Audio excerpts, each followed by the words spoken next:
Another question, Celeste, and this is very important. What do the folks in Abuja really need? Do they need posh duplexes that cost 5, 10, 20, 60 million? Or they need jobs?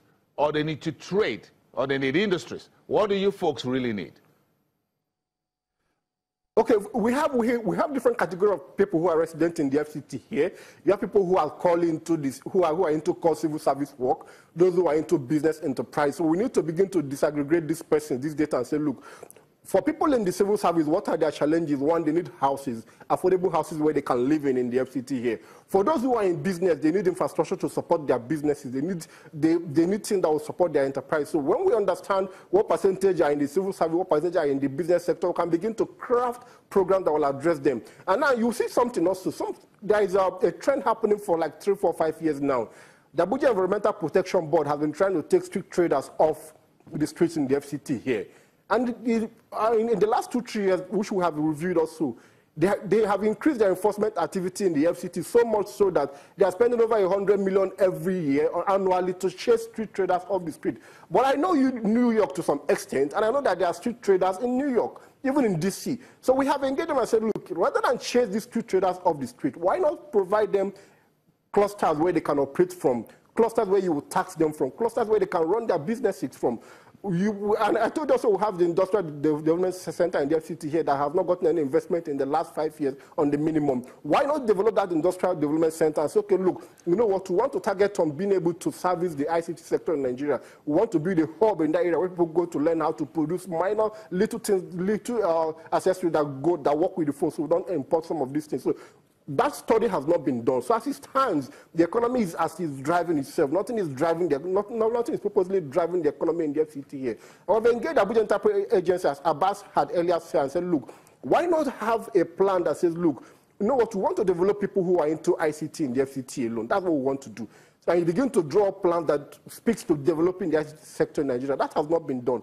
And also, I don't know if most of us also know that we don't have an ICT development plan in Nigeria as it starts today. No plan to develop ICT in Nigeria. The last one lapsed in 2011.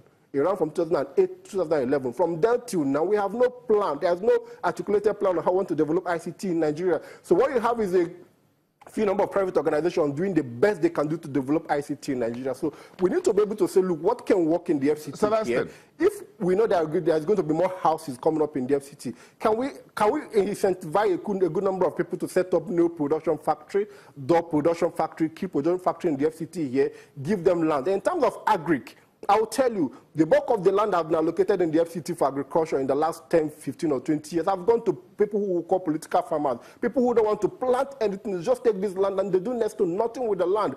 And I know a couple of organizations who work with the people of the FCT, the indigenous people of the FCT, are asking for this land to be revoked because somebody takes 100 acres for agric, and in the last 10 years, nothing has been planted on that land. People who don't want to do agric are being chased away from the land where they should have done agric on. So the bulk of the food we produce, we eat here in the FCT, come from other states, even as close by Nasarawa and Kogi State. We need to define how we want to develop the economy of the FCT for civil servants, for business owners. What do we do to drive the economy in the FCT? I tell you, we can't continue to depend on an economy that runs strictly on government because this also fuels corruption.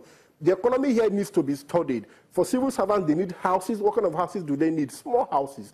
Most of them will need above a 2-bedroom flat, max 3-bedroom flat. Where do they need these houses? How can they buy these houses? Get this data, begin to work with people who can finance it for them. So that's it. A very quick one. We have about 2 minutes to wrap up this conversation on your side. We thank you very much for your time since 10 o'clock. But by the way, who owns this big housing estates? You have any idea? Yeah.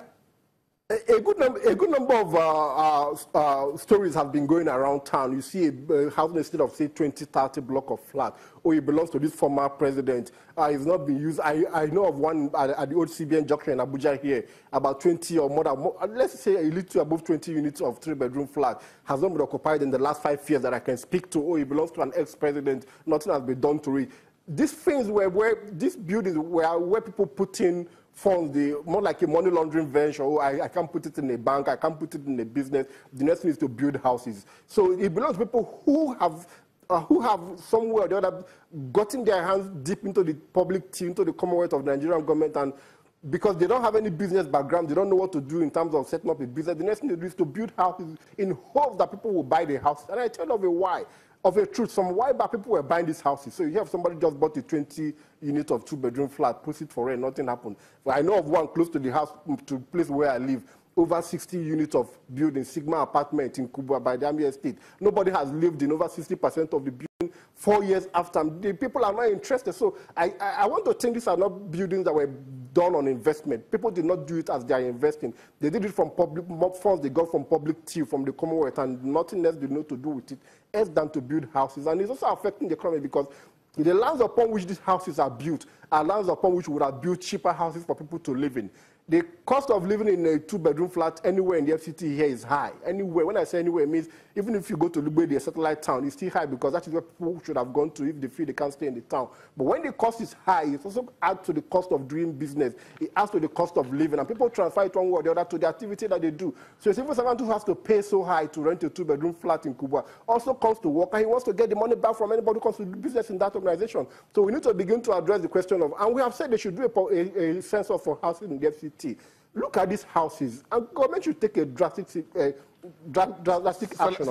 We can't continue to have houses that are in their thousands and nobody is residing in them. And we don't know who owns these houses, and these houses are not doing anything for the economy of the FCT. Celestine, okay, thank you very much from Sustainable Entrepreneurship and Economic Development Initiative. Thank you very much for weighing in. You just talk about your city and your life and those of other millions of people there in Abuja, Nigeria's political capital. Let's take this conversation home. We'll continue that another day. Do have a great day and do have a great weekend ahead of you, wherever you live and what you do in Abuja. Celestine there. Let's come back after the break. And of course, Oluwashina Olubu, the head of research at GTL Asset Management, is still here in our studios.